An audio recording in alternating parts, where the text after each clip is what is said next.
우리는 오늘 신앙의 가장 근본이라고 할 수 있는 그런 말씀을 우리가 살펴봅니다.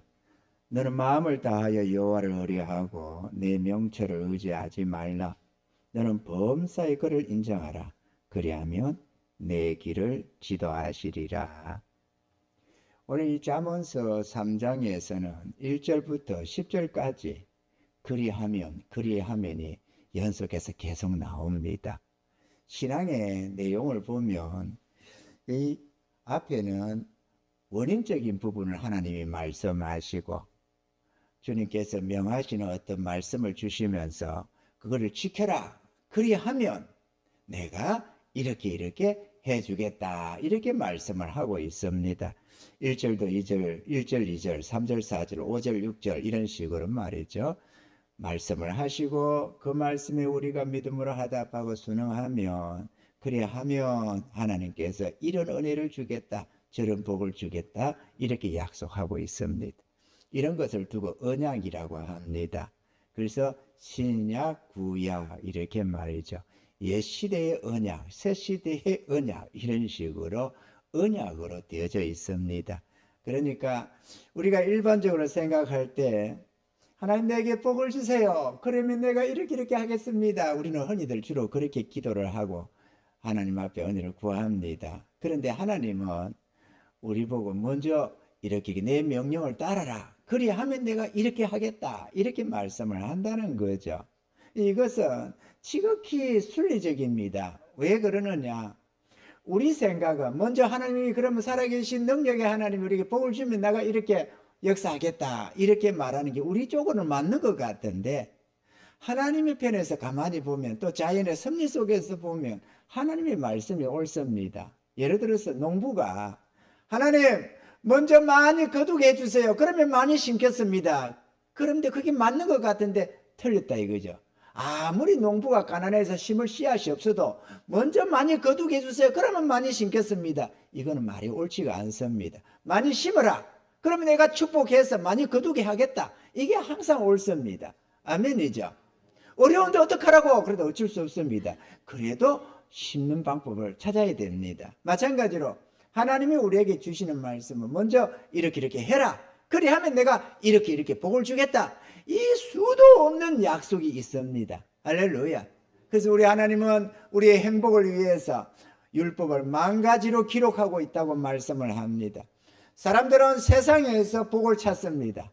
세상에서 뭔가 어떻게 하면 잘 되겠지 이렇게 생각하면서 자기 눈에 보이는 대로 자기가 선하게 보이는 거, 아름다워 보이는 거, 복되게 보이는 그것들을 쫓아갑니다. 그런데 성경은 하나님은 아니다. 세상에 복이 있는 게 아니다. 여기에 있다. 내 언약을 지켜라. 그러면 내가 나 여호와 하나님이 너에게 복을 주겠다. 금도 내 거요, 은도 내 거다. 이렇게 말씀합니다. 나는 가난하기도 하고 부하기도 하고 죽이기도 하고 살리기도 하고 없는 것도 있게 하시는 하나님이다. 그러니 너희는 내 명령을 지켜라. 그러면 내가 너와 함께해서 너희 일생을 책임지고 축복해 주겠다. 이게 약속이라는 것입니다. 할렐루야. 오늘 그런 점에서 오늘 우리 주님께서도 오늘 이 약속을 주셨습니다. 너는 마음을 다하여 여호와를 의뢰하고 내 명철을 의지하지 말라. 하나님을 의지하고 너 스스로 네 지혜를 의지하지 말아라. 너는 범사의 그 너의 하나님을 인정하라. 그리하면 내가 어떻게 하겠다고요? 내 길을 지도하시리라. 너의 가는 일생을 내가 이끌어 주겠다. 책임져 주겠다. 이렇게 약속하는 것입니다. 전능하신 하나님이 우리의 삶을 책임지면 염려할 것이 없습니다. 전능하신 하나님이 우리의 삶을 인도해 주시면 우리는 그 길만 따라가면 범사가 잘 되게 되는 줄로 믿습니다. 우리 하나님은 처음과 나중을 다 알고 계십니다. 알파와 오메가 되시는 하나님의 우리의 일생을 다 알고 계십니다. 우리가 태어나기 전에도 우리를 알았고 태어나서 어린애기 때도 우리를 알았고 우리의 지금도 현재도 주님이 알고 계시고 우리의 죽음도 이후에도 주님은 우리를 알고 계십니다. 우리는 현재라는 속에 머물러서 과거는 어쩔 수가 없고 미래도 알지를 못하는 상황이지만 우리 하나님 앞에는 우리의 과거와 현재와 미래가 다 하나님 앞에 현재로 있다는 사실입니다. 하나님 앞에는 언제나 현재입니다. 할렐루야. 우리는 그게 잘 이해가 안 되지만 그러나 하나님 앞에는 언제나 우리가 현재로 살고 있다. 할렐루야. 그러니까 아브라함도 하나님 앞에, 이삭도 하나님 앞에, 야곱도 하나님 앞에, 뭐 당연히 우리도 하나님 앞에 현재로 다 있다는 사실을 우리가 믿으시기를 바랍니다. 그런 점에서 우리가 신앙생활을 제대로 좀 해 나가야 되겠는데요. 많은 경우에 신앙인의 모습, 하나님을 찾고 하나님을 구하고 하나님을 섬기는 주의 백성들 속에서도 두 가지 정도의 모습이 드러납니다. 첫째 하나는 하나님을 찾는 자들, 이제 하나님을 찾고 구하고 이런 자들, 이런 신앙인들은 보면 대체적으로 하나님을 인정하고 찾는 대목이 어디서 노나하면 식탁 앞에서. 그래도 식탁 앞에서는 하나님을 찾습니다. 그죠? 뭐 웬만하면은 그래도 신앙생활 좀 한다고 교회 다니면은 식탁 앞에서는 하나님을 찾습니다. 하나님 아버지 음식 주셔서 감사합니다. 이렇게 식탁 앞에서 하나님을 찾습니다. 또 어디서 찾느냐? 교회 나와서 예배 때. 교회 나오면은 일주일 내내 하나님 잊고 살다가 교회 나오면 하나님 이러면서 은혜 주세요 이렇게 기도합니다. 이 보편적으로 이게 하나님을 찾는 연약하고 연약한 자들의 신앙의 모습입니다. 그것도 안 한다면요, 그건 신앙이 아예 없는 거겠지요. 그런데 그러면 좀 제대로 된 신앙, 참 신앙의 모습은 어떻느냐? 오늘 주의 말씀처럼 범사에 마음에 하나님을 모시고 하나님을 찾고 구하고 의지하고 그의 주권에 따라서 순복하며 살아가는 삶을 살아가는 것입니다. 할렐루야. 우리 지난날에 우리 하나님이 없던 우리의 삶에는 우리 자신이 내 인생의 결정권자였습니다. 물론 아기 때 애들 때는 부모님이었겠지만 그럼에도 우리의 결정이 자결정, 내가 내 보기에 선한 대로 내 보기에 좋은 대로 우리는 생각하고 결정해 나왔습니다. 그리고 우리 신앙의 모습은 어떤 모습이냐? 하나님이 우리에게 요구하는 신앙은 어떤 모습이냐? 너희 하나님을 인정하라. 그리고 주의 뜻을 따라라. 이게 하나님의 말씀입니다. 아멘이죠. 오늘 이 시대는 교만한 시대입니다. 그리고 개인주의 사상이 가득한 시대입니다. 그러다 보니까 모든 결정을 내가 하려고 그러는 거예요. 뭐 시대가 그러니까 뭐 그렇다 이렇게 하겠지만 시대에 따라서 신앙이 바뀌는 게 아니고 시대에 따라 하나님의 뜻이 바뀌는 게 아닙니다. 아멘이시죠? 신앙이 뭡니까? 시대에 부응해서 시대에 따라가는, 시대 사조에 따라서 가는 그게 신앙이 아닙니다. 너희는 이 세대를 본받지 말고 하나님 경외하고 하나님을 섬겨가는 거, 그게 하나님이 우리에게 요구하시는 참신앙입니다. 할렐루야. 이 참신앙 속에 하나님이 함께 하십니다. 그러니까 우리가 우리 좋을 대로 신앙을 왜곡시키지 말고 또 이 시대의 모습 따라서 너남시 하는 이런 이상한 종교적인 신앙으로 가지 말고 신앙을 우리 속에서 부패시키지 말고 하나님의 말씀을 따라서 순수한 신앙으로 우리가 나아가야만 승리가 있을 줄로 믿습니다. 그러면 범사의 그를 인정하는 삶은 어떤 삶인가? 우리가 간단하게 몇 가지를 한번 생각해 보고자 합니다. 첫째는 우리 삶에서 일어나는 모든 일들이 하나님의 뜻과 섭리 속에 있음을 믿어야 한다는 것입니다. 마태복음 10장 29절에는 참새 2마리가 한 앗사론에 팔리는 것이 아니냐. 그러나 너희 아버지께서 허락지 아니하시면 그 하나라도 땅에 떨어지지 아니하리라.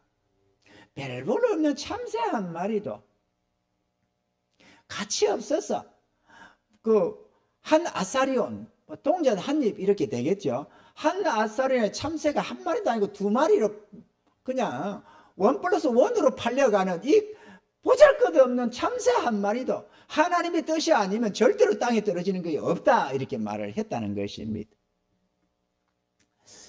제가요 지난날에 캄보디아 선교한다고 우리 교회가 한참 선교를 하면서 캄보디아에 교회를 짓는데 우리 혼자서만 지은 건 아닙니다만은 선교에 속해서 교회를 지었는데 우리가 상당한 부분을 감당을 했습니다. 그래서 교회를 지어서 그 예배에 한 150명 이렇게 예배가 드려졌습니다. 한 100명, 150명 예배 드렸습니다. 제가 거기서 뒤에 건물 마무리 지을 때 이 한 달간을 또 거기에 머물러 있으면서 교회 완공시키고 또 이 땅 예배 드릴 때 내가 거기서 다 모든 것을 관리해 왔었습니다. 그리고 그 교회에 내가 당회장이었어. 당회장, 담임 목사였습니다. 그리고 우리 교회가 전심했습니다.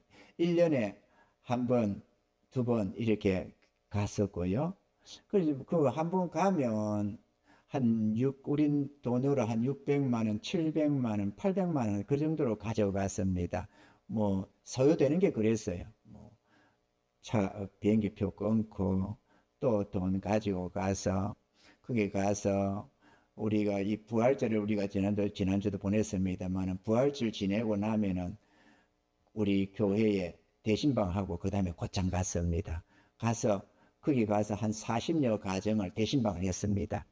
대신방을 하면 교회가 가난하잖아요. 그 동네, 그가 시골 동네 가난하다 보니까 쌀을 20kg씩 그렇게 푸대로 담아가지고 40여 개를 이렇게 한 20kg짜리 한 40개 이상을 만들어서 신방할 때 각 가정에도 주고 예배 드리고 그렇게 하면서 주의 은혜를 전하고 그렇게 했습니다. 사물은 같이 가면 또 그때가 제일 더워요. 캄보디아는 이 5월달 이 사흘말 5월 초 이때가 진짜 덥습니다. 그럼 얼마나 뜨거운지 이 양철 지붕 같은 거 하면 얼마나 뜨거운지 몰라요. 에어컨이 있어요. 뭐가 있어요. 진짜 뜨겁습니다. 땀 뻘뻘 흘리면서 막 똑똑히 타고 다니고 뒤는 안 되겠어 택시를 대절 하나 해가지고 잡아가지고 그냥 그렇게 전용으로 좀 타고 다니면서 좀 움직이기도 했습니다만 좌우지간에 굉장했습니다. 그러니까 그렇게 돈이 들다 보니까 하다 보니까 어쩌다가 보니까 그 이제 교회를 지은 그 교회의 전도사로 세운 그 전도사가 오리 농사 전문가였어요. 이래가지고 오리 농사를 짓는데 한 번은 나한테 그러는 거죠. 목사님, 오리 농장을 하나 해보고 싶은데요. 좀 해줄 수 없느냐는 거예요. 그래서 내가 또 무슨 돈이 있냐 이래가지고 거절을 했습니다.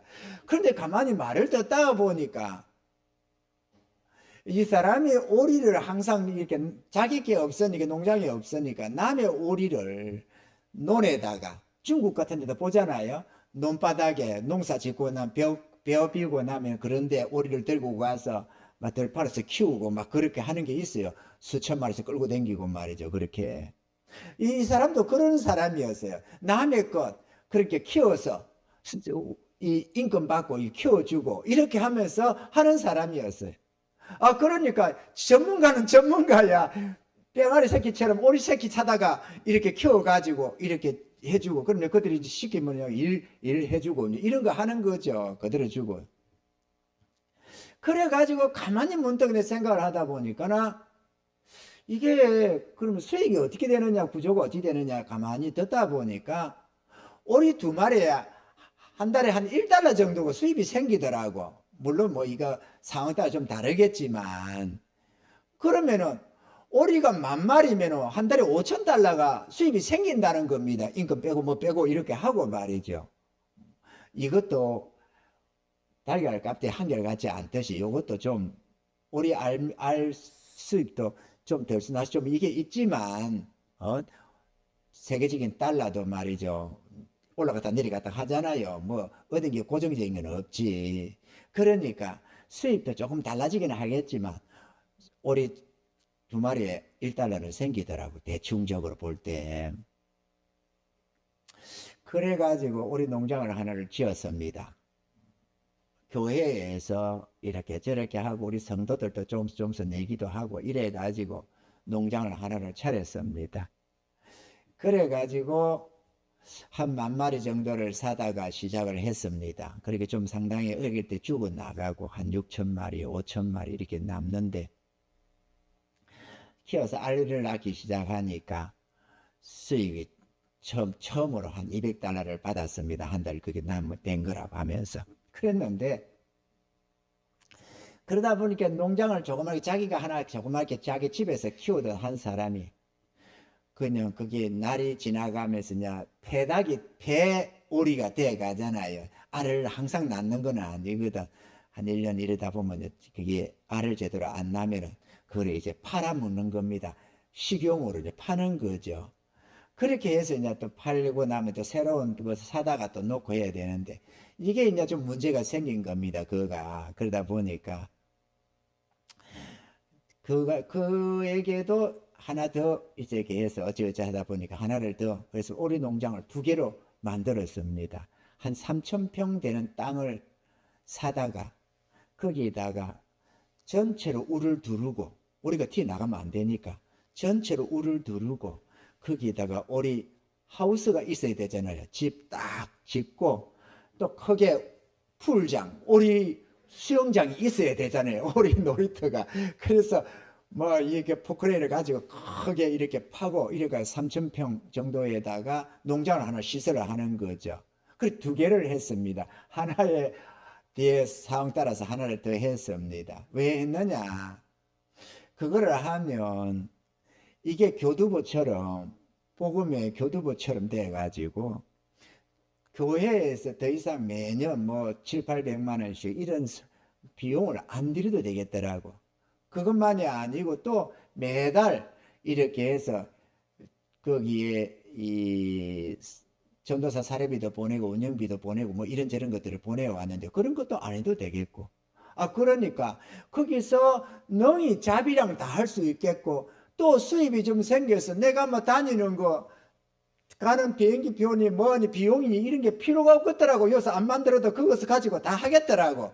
그리고 뭐 거기서 전도하는 것도 쓰고 뭐 교회 운영비 쓰고 그러고도 수입이 제법 남아서 이게 돌아오면은 또 우리가 했던 그 돈들도 좀 갚고 있는 돈만 가지고 한 건 아니니까 은행에서 대출도 좀 받고 이렇게 저렇게 해서 어쨌든 됐습니다. 그런데 그렇게 하다 보니까 이 마음이 말이죠. 무슨 비둘기가 나무에 있어도 마음은 콩밭에 가 있다고. 내 마음이 거기에 가 있는 거예요. 그래가지고 뭐 낮이든 밤이든 오리에 신경이 쓰이는 오리에. 이러니까 아니 목사가 목회 전념에서 하나님을 찾고 성도들 보라보고 또 전도하는데 뭐 영혼 구원에 관심을 둬야 되는데 이러면 마음이 오리한테만 가 있네. 이러면 성경이 봐줘야지. 여러분 성경이 마음이 흐트러지면 성경 안 보입니다. 쳐다봐도 자꾸자꾸 거들거지고 속에 들어오지를 않아요. 그러면 성경이 안 봐지는 겁니다. 기도를 해도 오리만 뺑뺑 돌고 있고 뭐 기도가 제대로 안 되는 거예요. 이게 하나님 보시기에 영 마음에 안 들었던가 봐요. 어느 날 소식이 들어오는데 오리가 몇백 마리가 죽었다는 거예요. 이러더니만은 전에 오는데 그걸 왜 그러는데 그러니까 뭐 감기가 걸렸다나 어쨌다나 하면서 통역하는 청년 하나가 그렇게 오는데 아니 무슨 오리가 감기가 걸리냐 이렇게 했는데 이게 말이죠. 하루 자고 나면은 3, 400마리 하루 자고 넣으면 7, 800마리 죽어 나가는 거예요. 한 2주쯤 지나가니까 대부분이 죽어버렸어요. 그리고 한 7천, 6, 7천 마리 정도? 한 5, 6천 마리? 이렇게만 남았어요. 기가 차대요. 아니, 하루 자고 나면 2, 300만 원에서 3, 400만 원에서 손해가 생기는 겁니다. 근데 또 통역이라는 놈이 가나, 청년 놈이. 이게 내가 예배를, 그 캄보디아 가면 내 통역을 항상 설교할 때 통역하고 했거든. 살로라고. 죽을 놈은 아닌데 살로라는 녀석이 가나. 이래가지고 하던 놈이 가나. 이게 시험이 들었어요 또. 농장을 2개나 지으면 자기도 하나 지주라네. 그래서 야, 내가 뭐 돈이 있냐. 기다려봐라.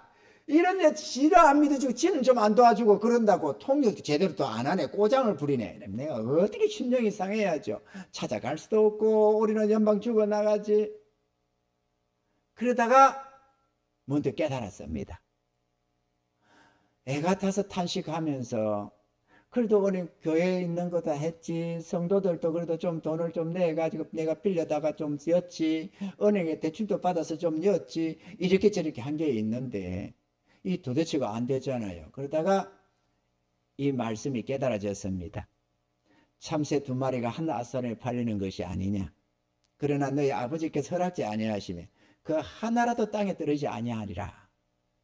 그래, 참새 한 마리도 하나님 뜻이 아니면 안 떨어진다고 했는데 선교하겠다고 복음을 위하겠다고 시작한 오리 농장이 오리가 이렇게 죽어 나간다는 것은 하나님의 뜻이 아니면 이럴 수가 없다. 알고 보니까 그게 저거였어요. 조류독감이다 보니까 우리 농장만 죽어 나간 게 아니고 주변에도 뭐 이리저리 막 죽는 놈들이 많았어요. 그래갖고 뭐 없던 수년간 없던 조류독감이 돌아가지고 상당히 다 죽어버린 거지. 뭐 우리도 거기에 걸려들었던 겁니다. 그런데 조류독감은 뭐 하나님 뜻 아니고 됩니까? 우리 이 참새 한 마리도 하나님 뜻이 아니면 안 된다는데. 그래서 생각했습니다. 아, 하나님이 막으시는구나. 하나님이 하지 말라는 거구나. 이게 하나님 뜻이구나. 깨달아졌습니다. 깨닫는 순간에 완전히 지해버렸습니다. 오리 농장에 대해서 일도 생각을 안 했습니다. 그 다음에 죽든지 살든지 마음대로 해라. 그래가지고 그때부터 하나님 그럼 나는 어떻게 해야 됩니까? 기도를 하니까 성경을 읽으라 그러시더라고. 쥐야장장 성경만 읽었습니다. 2년이 지날 때 하나님이 뜻을 주셨습니다. 그래서 여기로 교회가 이렇게 옮겨온 거예요. 부천에서. 여러분, 하나님을 인정한다는 거. 제가요, 10년이 다 돼서 9년 만에, 근 10년 만에 캄보디아 들어갔었습니다. 재작년인가요? 캄보디아 들어갔습니다. 들어갔더니만, 그 농장 어떻게 됐느냐? 그렇게. 이래요. 딱 까먹었다. 그 얘기예요. 땅 사서 줬고, 그렇게 농장을 그대로 지어서 잘 해놨는데, 뭐를 어떻게 퍼먹었는지 모르지만은, 딱 닦아버리고, 미안한 마음도 없어요. 전도사라는 사람 하나하고 집사라는 사람 하나가 홀랑 닦아먹고는 사람들이 그렇게 진실하지 못하고 어떻게 살아? 더 이상 말 안 했습니다. 하나님이 갚아주시겠지. 결국 그 빚은 들어간 돈이 한 7,500만 원 농장에 들어갔었습니다. 우리나라 돈으로. 그거는 저희 집 사택 있던 거 팔아가지고 처리를 했습니다. 뭐 교회에서 뭐 그럴 거 있냐, 우리 장로님이나 권사님들이 교회에서 그러다 한다고 교회 이름으로 했는데 뭘 목사님이 왜 합니까? 아니다, 실패했는데 내가 책임져야지. 그래서 갚았습니다. 그때 우리 하나님이 그런 걸 또 가만히 보고 있는 분이 아니거든요. 그래갖고 좀 지나니까 아파트 주셔가지고 옆에 오서 내 평생에 내 복록에 없던 아파트를 하나님이 주셔가지고 아파트를 가지고 땡땡으로 살았지 않겠어요? 세상에 신도시 아파트를 사는 게 누지 바 이름입니까? 그게 쉬운 게 아니거든. 근데 우리 하나님께서 아무것도 없는 나에게 그걸 주셨어요. 그래서 누렸습니다. 범사에 하나님을 인정한다는 것, 하나님의 뜻과 섭리 속에 모든 일이 일어난다는 걸 믿어야 되는 겁니다. 그 오리가 죽었다는 게 조류독감 때문에 죽었다 이러면 말이 안 되는 겁니다. 하나님의 뜻임을 알아야 된다는 거죠. 아멘이죠. 그런데 그때부터 한 2년이 가까이 되어갈 때에 또 하루는 밤에 기도를 하는데 우리 하나님께서 하나님 이렇게 이런저런 밤 기도를 항상 해오고 있습니다. 해오다 보니까 매번 밤기도가 문제가 아니고 교회에 나와서 말이죠. 항상 기도를 해왔습니다. 20몇 년쯤 됐습니다. 항상 밤에는 주님 앞에 나와서 기도를 해왔습니다. 근데 밤에 기도를 하고 있는데 하나님께서 앞으로 교회를 옮겨갈 때 물고기 많은 데로 가라 이렇게 하셨어요. 내가 기도를 하니까 하나님 부흥을 하려는데 어떻게 해야 됩니까 하나님? 아니 왜 도대체 부흥이 안 돼요? 이렇게 내가 부흥을 하는데 어떻게 해야 됩니까? 구하다 보니까 하나님께서 물고기 많은 데로 가라 그러시더라고요. 그래서 신도시구나. 그럼 이 다음에 교회를 옮겨갈 때는 신도시로 가겠구나 그렇게 생각했습니다. 그때는 그게 세던 교회였거든요. 임대교회. 그래서 했는데 그러고 한 2달 지나가는데 연말쯤에 받았는데 1월이 지나가면서 구정을 앞둔 때인가 어떤 때인가 어느 시점인데 핸드폰에 통지가 하나 날아왔어요. 2월 초인가? 핸드폰에 문자가 하나 왔는데 건물주가 건물을 판다고 재계약을 안 한대요. 근데 7월 15일이 재계약 날짜였거든요. 만기인데 건물을 판다고 재계약을 안 한다는 거예요. 건물 그것도 잘 해놨습니다. 우리가 내가 보다시피 깔끔하게 하듯이 내가 성격이 깔끔해가지고 진짜 잘 만들어 놨거든요. 그게 한 7평이 안에 평수가 50평이 넘는 건데 10평이 50평이 넘는 건데 그거를 4층, 3층, 2층 다 했거든. 내가 다 꾸몄거든. 바닥에다가 난방까지 깔았다니까. 그렇게 잘 해놨는데 말이죠. 시설을 기가 차게 해놨거든. 그런데 건물을 판다네. 그걸 팔면은 다른 사람한테 팔아가지고 그 사람이 세를 놓으면 누가 다시 그냥 그거 얻어 쓰면 되겠는데 그게 아니고 헐고 그게 주변에 집을 뜰을 사가지고 빌라를 짓는다. 빌라 업자한테 판다는 거야. 그게 안 된다. 재계약 안 되니까 알아보라는 겁니다. 이 기가 딱 차대요.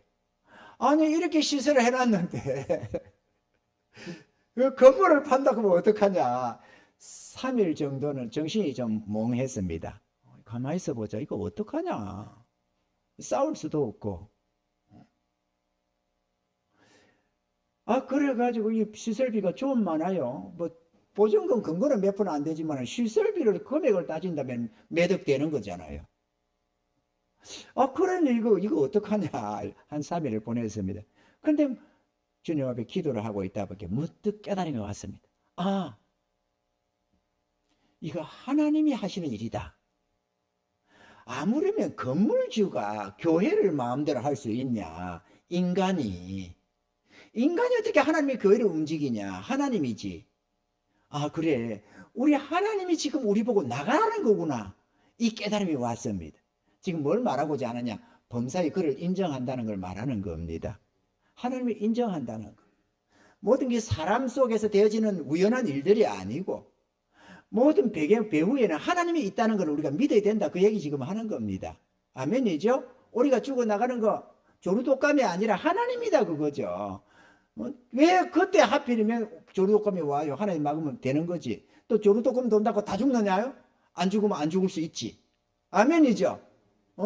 걸렸던 놈도 살려내는 게 하나님인데 왜 죽을 놈도 살리는 게 하나님인데 왜 멀쩡한 놈이 죽어나가.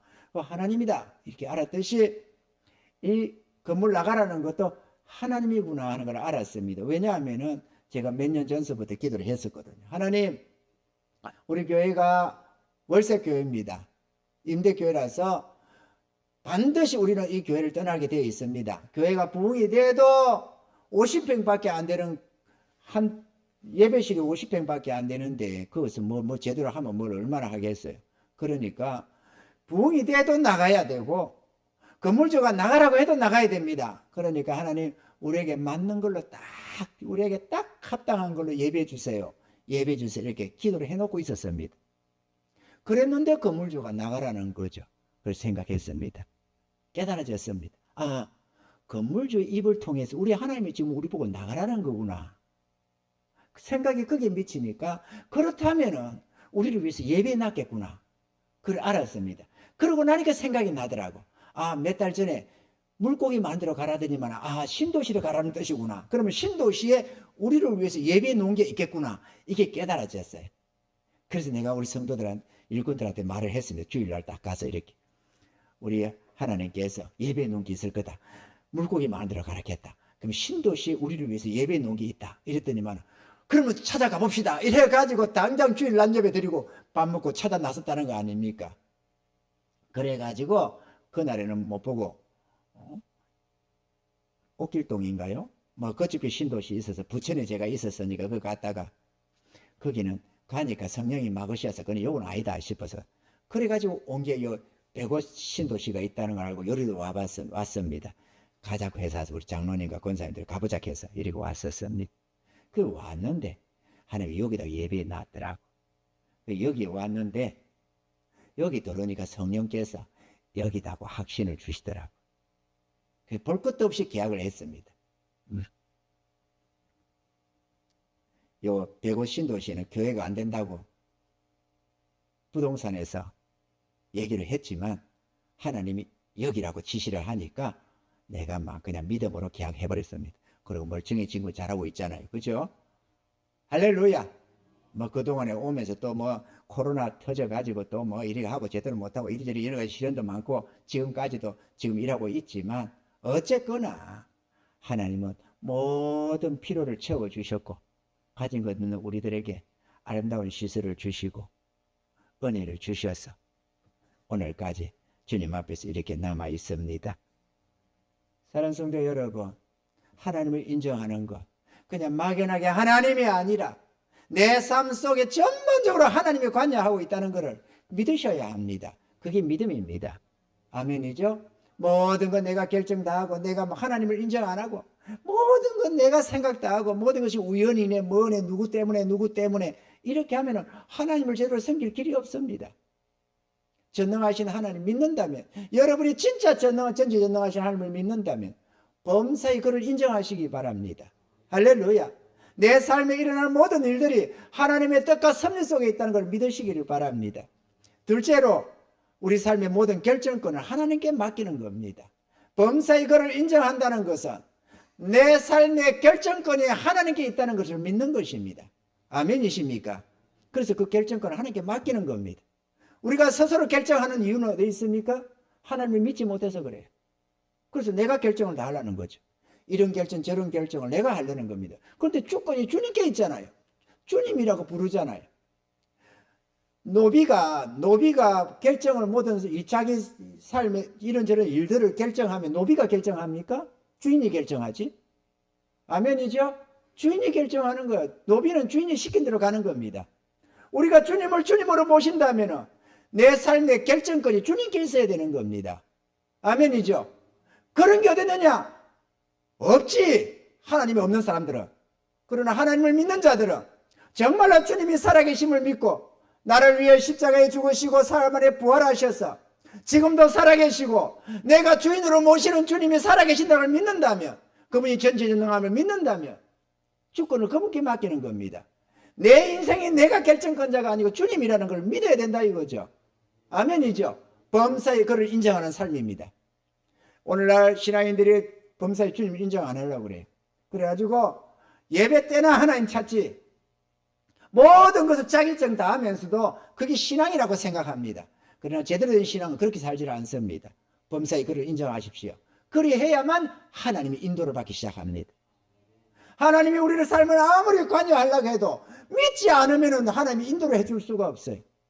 믿지 않으면. 내가 여러분들에게 어떤 은혜를 하나님의 어떤 선한 어떤 뜻을 여러분에게 어떤 도움을 예를 들어서 내가 누군가를 도우려고 해도 그가 나를 믿어주지 않으면 내가 도와줄 길이 없어요. 아멘이죠? 도울 길이 없어요. 나의 지혜와 나의 능력이 아무 소용이 없어지는 거죠. 아무리 유능한 변호사가 있어 봐봐요. 그를 믿지 않으면 그가 아무런 도움을 줄 수가 없습니다. 예수님도 그랬어요.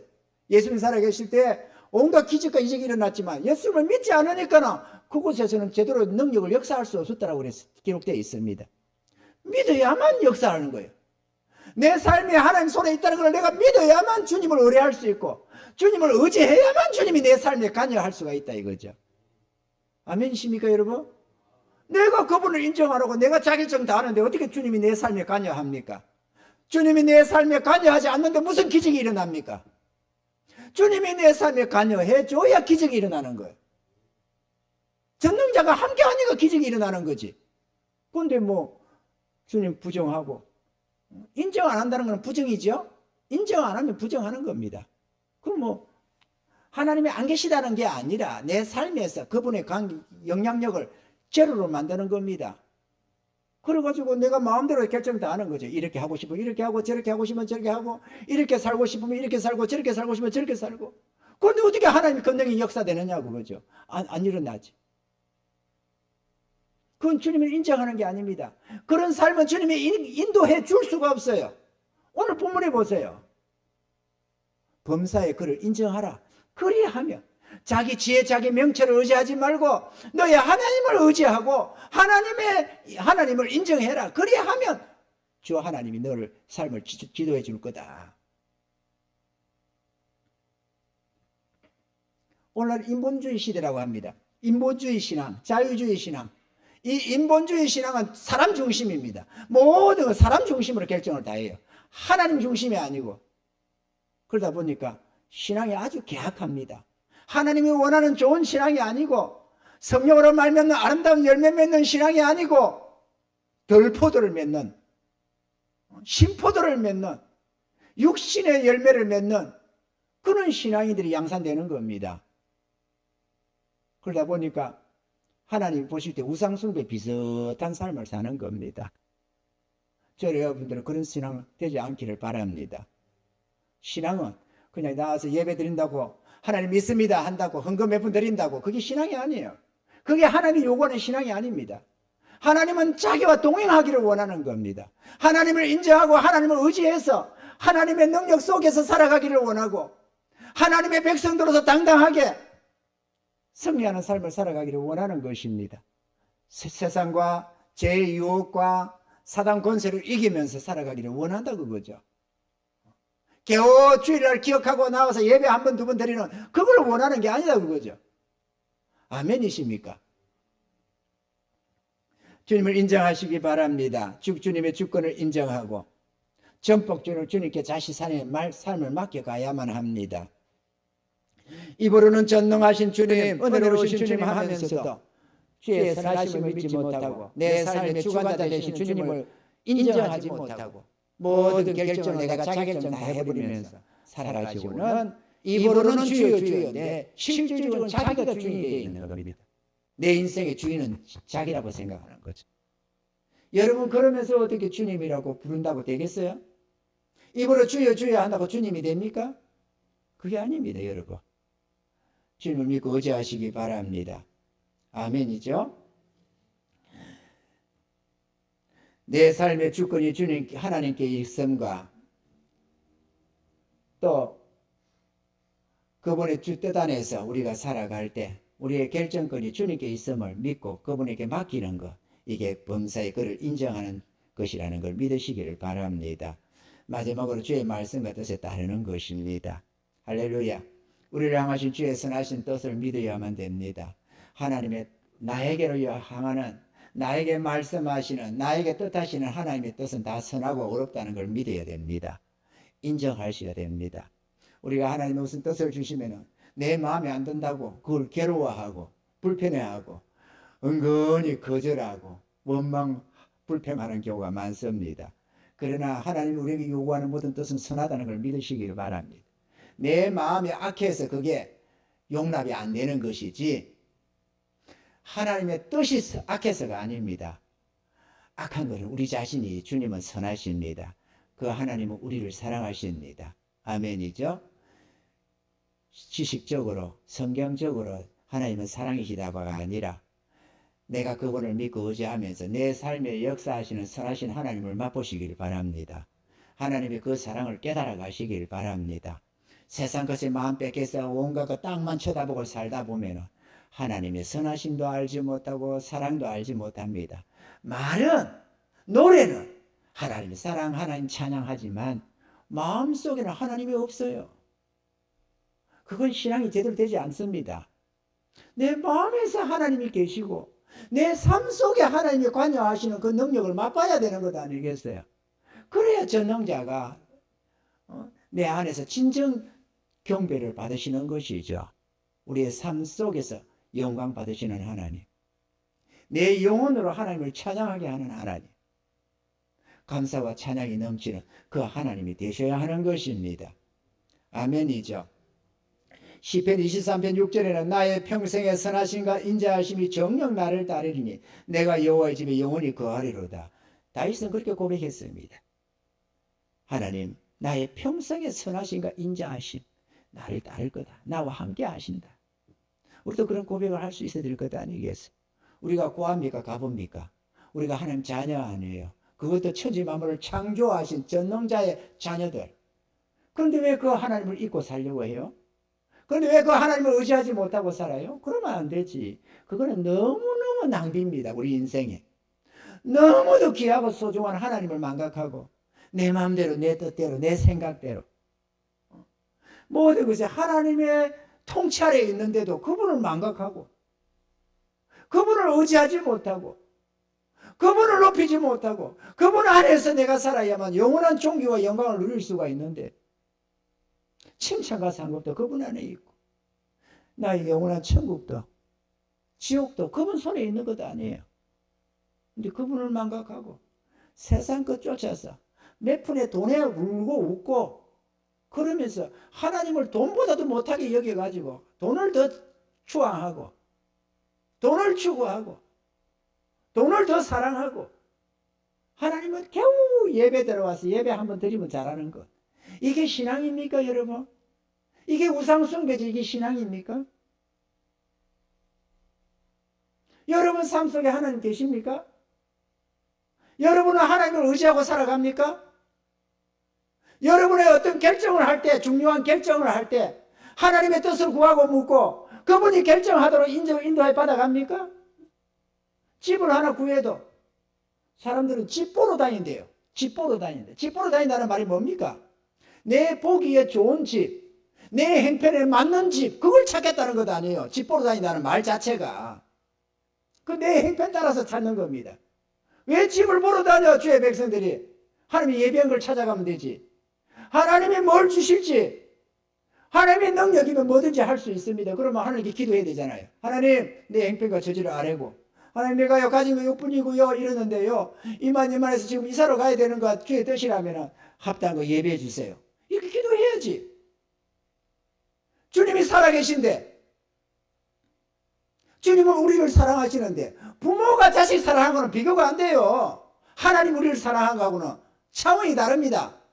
그러면 그분께 구하고 묻고 아뢰면 되잖아요. 하나님 내 행편이 이만이만 하고 이렇게 해서 이렇게 가는 이사를 가려고 하는데요. 이게 주님 뜻 맞죠?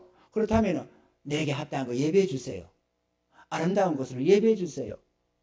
그러면 하나님이 딱 예배해 주는 겁니다. 그럼 그거 찾아서 계약하면 돼요.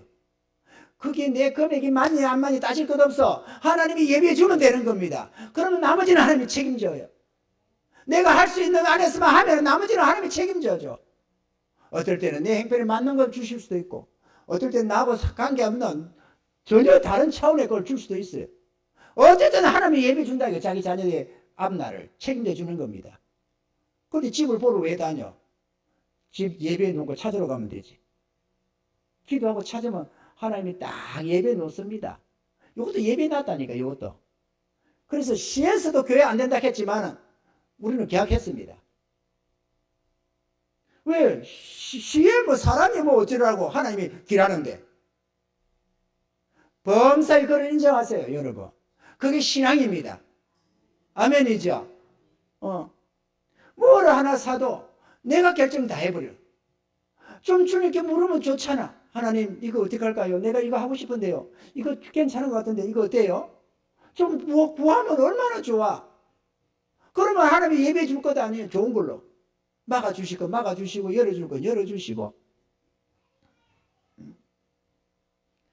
그렇게 해서 하면 손해가 없습니다. 아멘이죠? 제가요 요즘에는 뭐 그럴 기회는 별로 없었지만 그 전에 어려울 때 처음에 초창기에는 차를 하나 사도 중고차만 샀습니다. 남 타던 거. 왜냐면 돈이 없으니까. 중고차를 사도요.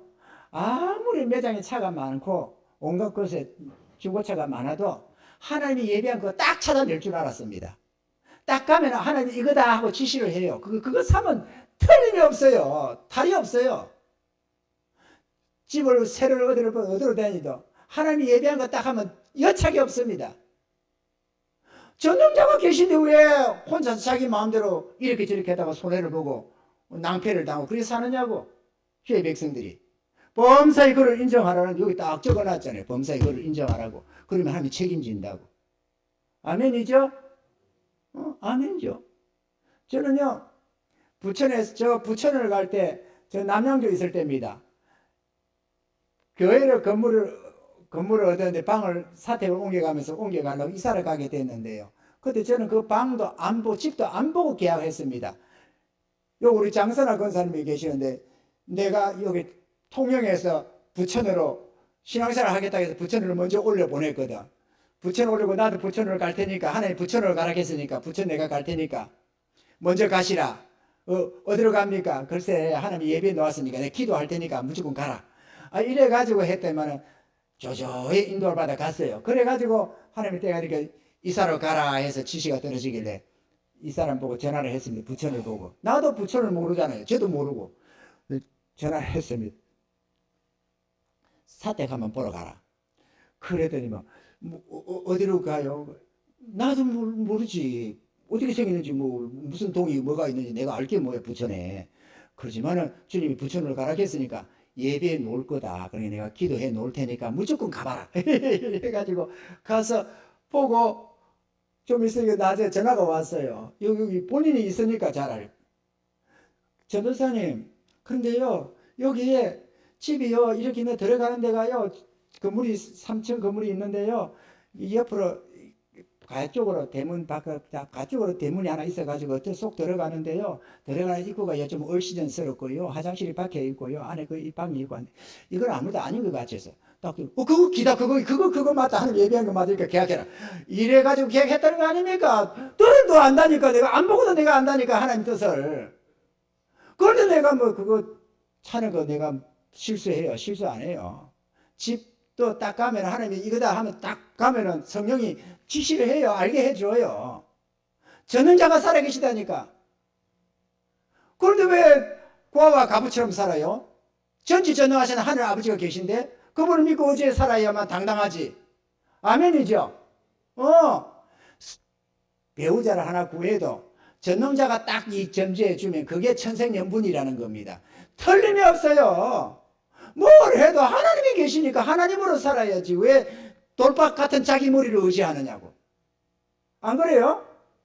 주님도 자기 명철을 의지하지 말래.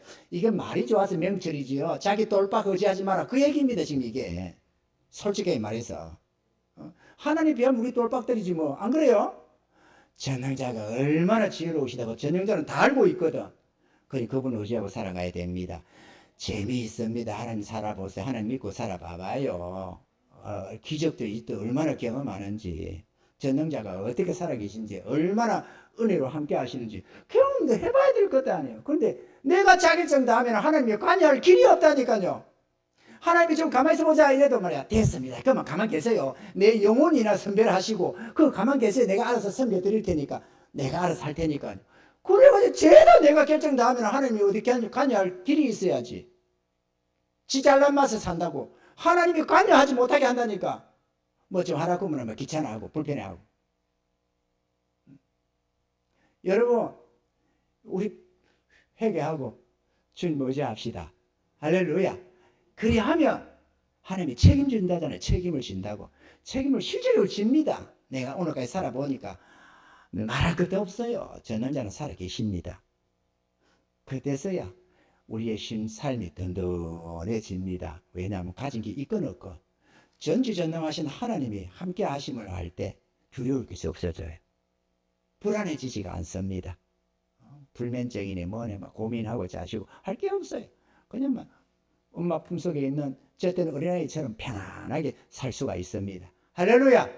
이런 신앙이 다 되시고, 그래서 날마다 그 은혜를 맛보면서 하늘에 하나님께 감사하며 찬양하며 그렇게 살다가 어느 날 주님 부르시면 천국 가면 되잖아요. 그게 최상의 삶입니다, 여러분. 이런 은혜가 있기를 주님 축원합니다.